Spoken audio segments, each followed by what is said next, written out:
Hello दोस्तों, मैं आप लोगों का दोस्त फिर से आ गया हूं दोस्तों एक नई टॉपिक को लेकर के। दोस्तों दोस्तों, आज का टॉपिक है पीरियोडिक टेबल जो केमिस्ट्री का है। दोस्तों हम लोग आज पढ़ेंगे क्लासिफिकेशन ऑफ एलिमेंट के बारे में हम लोग आज पढ़ेंगे। दोस्तों पहला क्या है दोस्तों? फर्स्ट एफर्ट, डॉबेराइनर डॉबेराइनर का त्रिक सिद्धांत। हाँ दोस्तों, पीरियोडिक टेबल में डॉबेराइनर का त्रिक सिद्धांत हम लोग आज पढ़ेंगे। दोस्तों क्या है दोस्तों?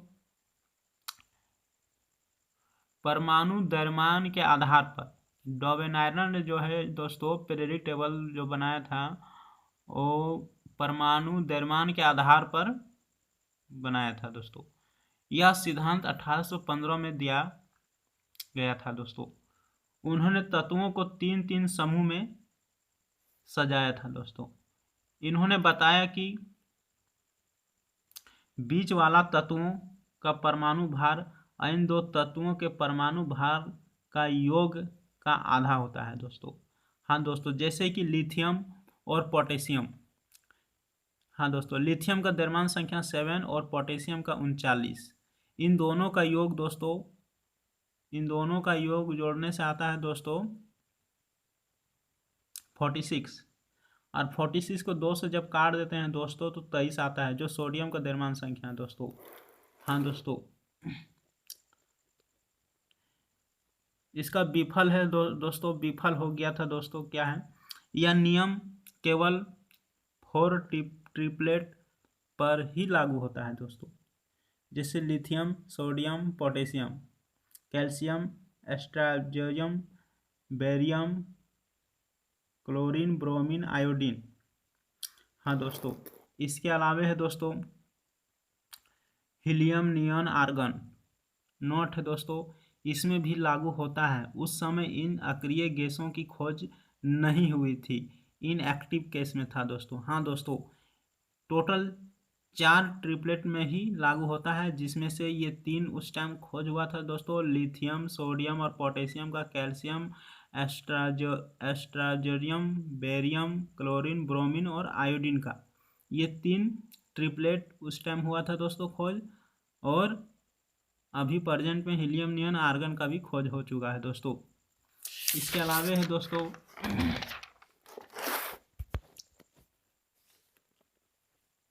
सेकेंड एफर्ट में कौन आया था दोस्तों? न्यूलन का अष्टक नियम। हाँ दोस्तों, इन्होंने भी परमाणु द्रव्यमान के आधार पर ही पीरियोडिक टेबल को सजाया था। दोस्तों यह सिद्धांत 1865 में दिया गया था। इन्होंने कहा था कि कुल 56 तत्व अभी तक खोजे गए। इन्होंने तत्वों को एटॉमिक मास के बढ़ते हुए क्रम में सजाया था। दोस्तों इन्होंने पहले स्थान पर हाइड्रोजन को और अंतिम स्थान पर थोरियम को रखा था, जो थोरियम का परमाणु क्रमांक 56 है। दोस्तों थोरियम की परमाणु संख्या 90 है। दोस्तों इन्होंने बताया कि पहला तत्व 8वां तत्व के साथ समानता रखता है, दूसरा तत्व 9वां के तत्व के साथ, तीसरा तत्व 10वां तत्व के साथ। इसका विफल है दोस्तों, इनके नियम में न्यू एलिमेंट के लिए कोई जगह नहीं छोड़ा गया था। इनके नियम कैल्शियम तक ही सीमित था। दोस्तों इन्होंने संगीत के सुर से सजाया था। दोस्तों जैसे सा रे गा मा पा धा नी सा। एक का पहला तत्व 8वें के समान, दूसरा तत्व 9वें के समान, तीसरा तत्व 10वें के समान। हाँ दोस्तों, जैसे लिथियम और पोटेशियम। लिथियम से सोडियम में यहाँ 8 का अंतर है दोस्तों, फिर यहाँ से 8 का अंतर है दोस्तों, फिर यहाँ से 8 का अंतर है, फिर यहाँ से 8 का अंतर है। हाँ दोस्तों, ये ट्रिपलेट में आता है दोस्तों। हाँ दोस्तों, ये भी आता है दोस्तों। उस समय अक्रिय गैसों की खोज नहीं हुई थी।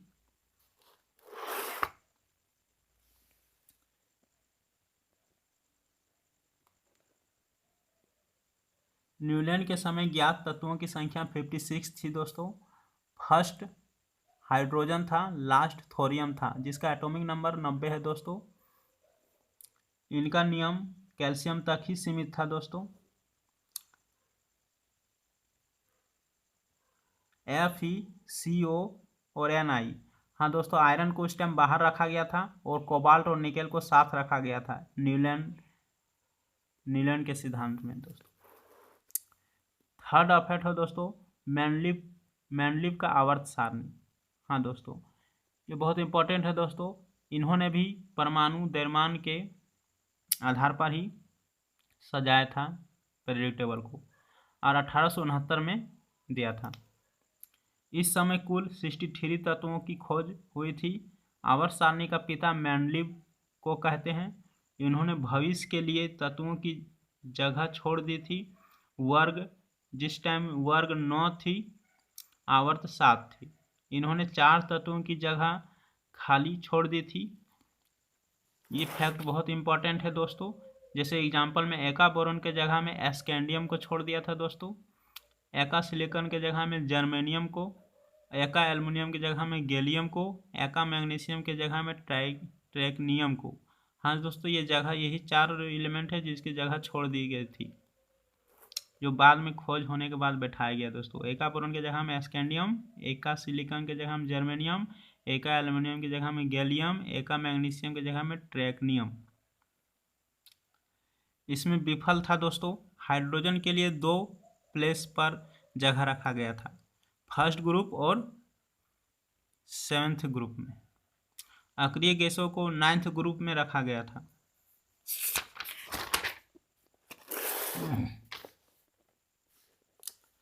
कुछ समान गुण वाले तत्वों को अलग अलग वर्गों में और असमान गुण वाले को एक वर्ग में रख दिया गया था। जैसे पोटेशियम को कॉपर के जगह में और कॉपर को पोटेशियम के जगह में। जैसे रुबेडियम को सिल्वर के जगह में और रुबेडियम को सिल्वर के जगह में। जैसे सीजियम को सोना के जगह में और प्लेटिनम को। हाँ दोस्तों, यहाँ कॉपर को, जैसे पोटेशियम को कॉपर के जगह में रखना चाहिए था, लेकिन कॉपर को पोटेशियम की जगह में रख दिया गया था और पोटेशियम को कॉपर के जगह में। इसी तरह सीजियम को और सोना को प्लेटिनम से एक्सचेंज कर दिया गया था दोस्तों। इसी तरह कोबाल्ट और निकेल को एक्सचेंज कर दिया गया था दोस्तों। समस्थानिकों के लिए कोई स्थान निश्चित नहीं था। इन्होंने ज़्यादा एटॉमिक मास वाले को पहले और कम एटॉमिक मास वाले को बाद में रखा। जैसे एग्जांपल में दोस्तों कोबाल्ट और निकेल, इसका एटॉमिक मास ज़्यादा है दोस्तों, इसको पहले रख दिया गया था और इसको लास्ट में रखा गया था, जबकि इसको यहाँ रखना चाहिए था, इसको यहाँ रखना चाहिए था दोस्तों। आइसोटोप वैसे तत्व जिनके परमाणु क्रमांक समान तथा द्रव्यमान संख्या भिन्न भिन्न हो, उसे आइसोटोप कहते हैं दोस्तों। हाँ दोस्तों, जैसे ये हाइड्रोजन का समस्थानिक दोस्तों, हाइड्रोजन का परमाणु क्रमांक 1 होता है, द्रव्यमान संख्या 1 होता है। इसी तरह इसका 1, इसका 2, इसका 1, इसका 2, इसको बोलते हैं प्रोटियम, इसको ड्यूटेरियम, इसको ट्राइटियम कहते हैं दोस्तों। ये एनटीपीसी में पूछा गया भी है दोस्तों, ये बहुत इंपॉर्टेंट है कि प्रोटियम का परमाणु क्रमांक 1 और द्रव्यमान संख्या भी 1 ही होता है और न्यूट्रॉन संख्या इसका 0 होता है दोस्तों। इसी तरह ड्यूटेरियम का परमाणु क्रमांक 1 और द्रव्यमान संख्या 2, जिसमें प्रोटॉन परमाणु संख्या 1 हो गया और न्यूट्रॉन संख्या 1, इसको इससे घटाने के बाद आता है 1 दोस्तों। इसी तरह यहाँ द्रव्यमान संख्या, प्रोटॉनों की संख्या 1 और परमाणु संख्या 1 और द्रव्यमान संख्या 3, यहाँ से घटाने के बाद न्यूट्रॉनों की संख्या 2 आता है दोस्तों। इसको प्रोटियम बोलते हैं, इसको ड्यूटेरियम बोलते हैं, इसको ट्रिटियम दोस्तों। यह हाइड्रोजन का 3 समस्थानिक होता है दोस्तों। हाँ दोस्तों, इसमें प्रोटियम का कोई भी न्यूट्रॉन नहीं होता है दोस्तों। ये बहुत इंपॉर्टेंट दोस्तों, याद रखें। नोट, प्रोटियम, ड्यूटेरियम और ट्रिटियम तीनों हाइड्रोजन के आइसोटोप है दोस्तों। फ्रांसियम को मैंडलीव की आवर्त में जगह नहीं मिली थी। हाँ दोस्तों, ये फैक्ट है दोस्तों। अब हम लोग पढ़ेंगे 4th एफर्ट, जो हेनरी मोसले या आधुनिक आवर्त सारणी के नाम से जाना जाता है। इन्होंने पीरियोडिक टेबल को परमाणु क्रमांक के अनुसार सजाया था दोस्तों। यह सिद्धांत 1913 में दिया था। इन्होंने एटॉमिक नंबर की खोज की। इन्होंने पीरियोडिक टेबल में एलिमेंट को इंक्रीजिंग एटॉमिक नंबर के आधार पर सजाया। इन्होंने कुल 118 तत्वों की खोज की। इसमें आवर्त 7 है, ग्रुप 18 है। इन्होंने भौतिक और रासायनिक गुण के आधार पर सजाया था। हाइड्रोजन का स्थान सुनिश्चित नहीं था। हाइड्रोजन को आवारा तत्व कहते हैं। आइसोटोप के मौसले को सेट किया था। आइसोटोप के मसले को सेट किया था दोस्तों। यह है एटॉमिक नंबर दोस्तों हाइड्रोजन का। यह है कार्बन का दोस्तों, इसी तरह है समस्थानिक। टोटल एलिमेंट 118 था दोस्तों। टोटल एलिमेंट 114 एनसीईआरटी में दिया गया है दोस्तों। नेचुरल गैस 92 होता है दोस्तों। यूरेनियम का परमाणु क्रमांक 92 होता है दोस्तों। आर्टिफिशियल 26 होता है दोस्तों पीरियोडिक टेबल में।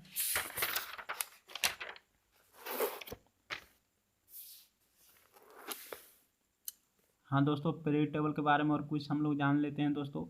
जैसे पीरियोडिक टेबल में चार ब्लॉक, पीरियोडिक टेबल को 4 ब्लॉक में बांटा गया है दोस्तों। एक एस ब्लॉक, दूसरा पी ब्लॉक, तीसरा डी ब्लॉक, चौथा एफ ब्लॉक।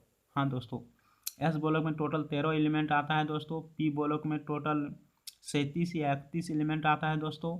इस तरह से डी ब्लॉक में 40 एलिमेंट आता है दोस्तों। एफ ब्लॉक में 28 एलिमेंट आता है दोस्तों। ये एनसीईआरटी के अनुसार है दोस्तों। एनसीईआरटी में कहीं 31 रहता है, कहीं सीबीएसई में आपका 37 मिलेगा दोस्तों। हाँ दोस्तों, जैसे सोडियम का इलेक्ट्रॉनिक विन्यास निकालते हैं दोस्तों, तो सोडियम का होता है परमाणु क्रमांक 11 होता है। हाँ दोस्तों, इसका 1s2 2s2 3 2p6 और 3s1 होता है।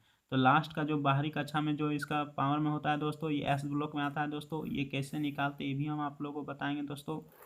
अलग वीडियो एक बनाऊंगा मैं दोस्तों। इसी तरह जैसे वैंड्रियम का होता है 22 परमाणु क्रमांक दोस्तों। इसका भी 1s2 2s2 2p6 3s2 3p6 4s2 और 3d2। तो लास्ट का एलिमेंट जो है दोस्तों ये डी ग्रुप में आ गया, तो ये डी ब्लॉक में आ जाएगा दोस्तों। इसी तरह से एस ब्लॉक में टोटल 13 एलिमेंट होता है दोस्तों। इसमें मेटल 12 होता है और नॉन मेटल 1 होता है। हाँ दोस्तों, नॉन मेटल 1 होता है जो हाइड्रोजन होता है। हाँ दोस्तों, ये वर्ग से 2 तक एस ब्लॉक की गिनती में आता है दोस्तों। पी ब्लॉक में वर्ग 13 से 18 तक आएगा दोस्तों। इसमें टोटल 31 एलिमेंट है दोस्तों, 31 से 37 तक। इसमें मेटल भी होता है, नॉन मेटल भी होता है और मेटेलॉइड भी होता है दोस्तों। मेटल यानी धातु, अधातु और उपधातु, इसमें तीनों पाए जाते हैं दोस्तों। पी ब्लॉक में तीनों